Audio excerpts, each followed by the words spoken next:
at a prestigious ceremony held within the hallowed walls of Windsor Castle. Rows of soldiers stood in impeccable formation, their uniforms crisp, their postures rigid with discipline. The air was thick with anticipation as the crowd awaited the arrival of Queen Elizabeth II.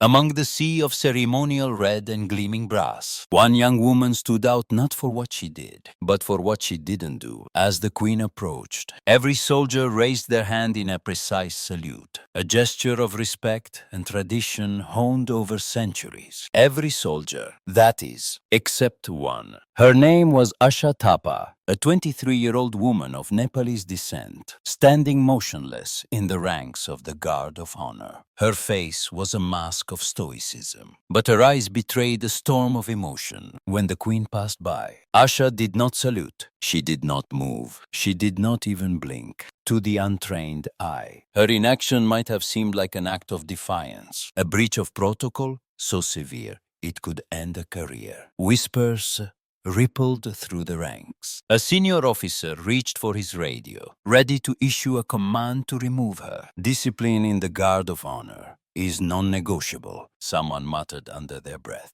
But this was no act of rebellion. This was a moment of profound personal loss, a silent tribute to a man who had shaped Asha's life and dreams. Within minutes, her gesture, or lack thereof, would bring a nation to its knees, move a monarch to an unprecedented act, and spark a global conversation about loyalty, grief, and the unspoken bonds that tie us to those we love. This is the story of Asha, a young woman whose quiet courage at Windsor Castle would echo across the world. Asha was born in a small village on the rugged borderlands of Nepal, where the Himalayas cast long shadows over terraced fields and simple homes. Her father, Prem was a Gurkha, one of the legendary soldiers known for their bravery and loyalty in service to the British Crown. Prem had fought in conflicts across the globe, carrying the weight of his family's honor and the pride of his people. To Asha, he was more than a soldier. He was her hero, her guide, and her reason for dreaming big. Growing up, Asha listened wide-eyed to her father's stories of far-off lands, of battles fought and friendships forged in the crucible of war. She saw the way his eyes lit up when he spoke of serving the United Kingdom, a country he had never called home, but had sworn to protect. The uniform is more than cloth, he would tell her. It's a promise. From a young age, Asha knew she wanted to follow in his footsteps, to wear the same uniform and carry the same promise. Life in rural Nepal was not easy. The Tapa family lived modestly, their home a patchwork of stone and timber, their days filled with the rhythms of farming and community. But Asha was different. She was quiet but determined, her mind sharp and her heart full of ambition. At school, she excelled, earning top marks in subjects that others found daunting. Her teachers noticed her discipline, her peers admired her resolve, and her father saw in her the same fire that had driven him to become a Gurkha. When Asha was 16, she applied for a military scholarship offered by the British Army, a program designed to identify and train exceptional young people from Commonwealth nations. The competition was fierce. Thousands applied, but only a handful were chosen. Asha spent months preparing, studying late into the night by the light of a single lamp, running drills in the fields to build her stamina, and practicing her English with a worn-out dictionary her father had brought back from his travels. When the acceptance letter arrived, the entire village celebrated. Prem hugged his daughter tightly, his voice thick with pride. "You'll make us all proud, Asha," he said. At 18, Asha left Nepal for the United Kingdom, a world away from the mountains she called home. She enrolled in a rigorous training program, where she faced challenges unlike any she had known. The weather was cold and unforgiving, the language barrier daunting, and the cultural differences stark. Yet Asha thrived. She was one of the few women in her cohort, and one of even fewer from Asia. Her instructors noted her resilience. Her peers respected her quiet strength. And slowly, she carved out a place for herself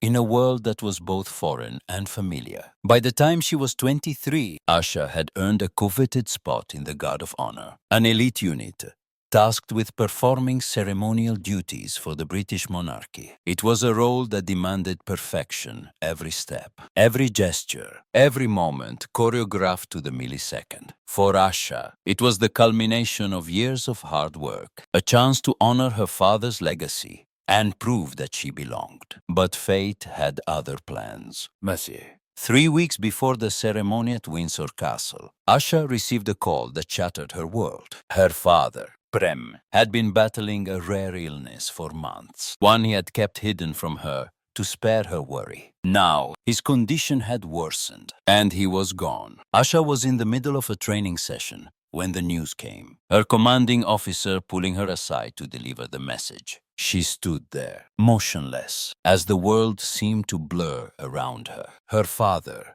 the man who had taught her to be strong, to never give up, to carry herself with honor, was no longer there. Asha returned to Nepal for the funeral, a journey that felt both endless and fleeting. The village was quieter than she remembered, the air heavy with grief. She stood by her father's pyre, watching the flames consume the last traces of the man who had been her anchor. According to Gurkha tradition, she was in a period of mourning, a time when certain actions such as saluting or engaging in formal ceremonies were considered disrespectful to the deceased. But Asha was also a soldier, bound by duty to return to her post. The ceremony at Windsor Castle was days away, and her absence was not an option. Back in the UK, Asha threw herself into preparations, her grief a private burden she carried beneath her polished exterior. Her fellow soldiers noticed a change in her, a quietness that went beyond her usual reserve. But they did not pry. She trained harder, stood straighter, and memorized every detail of the ceremony. She knew what was at stake. A single misstep could disgrace her unit, her country, and her father's memory. Yet, as the day of the ceremony approached, a question gnawed at her heart. How could she honor her duty to the Queen while honoring her duty to her father? The morning of the ceremony dawned crisp and clear. The grounds of Windsor Castle bathed in soft autumn light. The guard of honor, assembled in their scarlet tunics, their boots polished to a mirror shine, their rifles gleaming, spectators gathered behind velvet ropes, their cameras ready to capture a moment of history. Dignitaries, military officials, and members of the royal household filled the courtyard, their faces a mix of solemnity and anticipation. This was no ordinary event.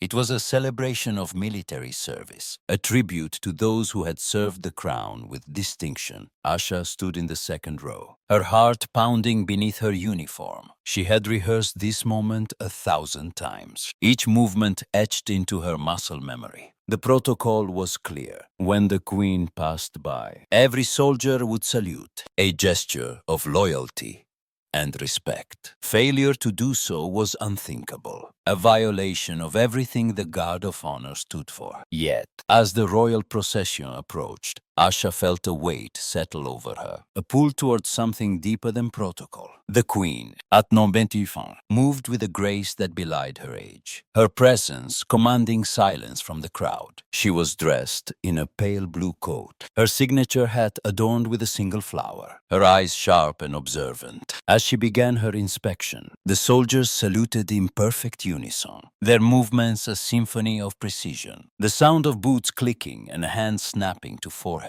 echoed across the courtyard. One by one, the Queen acknowledged each soldier with a nod, her expression warm but regal. When she reached Asha's row, the young soldier felt time slow. Her comrades saluted, their hands rising and falling like clockwork. But Asha remained still, her arms at her sides, her gaze fixed on the Queen. Her eyes shimmered with unshed tears, but her face was resolute, her posture unbroken. To those watching, it was a moment of shock. A murmur rippled through the ranks. A senior officer, standing at the edge of the formation, reached for his radio, his face a mask of disapproval. "She's done for." Someone whispered, "No one disrespects the Queen like that." But Asha was not disrespecting the Queen. In her heart, she was honoring her father. In Gurkha tradition, saluting during mourning was a sign of disrespect to the deceased, a way of placing duty to the living above duty to the dead.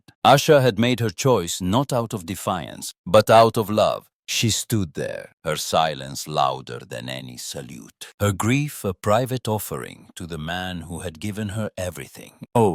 What happened next would become the stuff of legend. As the queen continued her inspection, she paused. It was a subtle movement, almost imperceptible, but it sent a ripple of tension through the crowd. Her eyes, sharp and knowing, had caught something in Asha's gaze, a depth of emotion that transcended the ceremony. For a moment, the two women stood locked in a silent exchange. One, a monarch who had seen decades of service and sacrifice. The other, a young soldier carrying the weight of her father's legacy. The queen's pose was not part of the script. The ceremony was meticulously planned, every second accounted for, every gesture choreographed. Yet, in that moment, Elizabeth II did something extraordinary. She stepped out of line, breaking protocol in a way that no one could have anticipated. Slowly, deliberately, she approached Asha, her steps measured but purposeful. The crowd fell silent, their breaths held,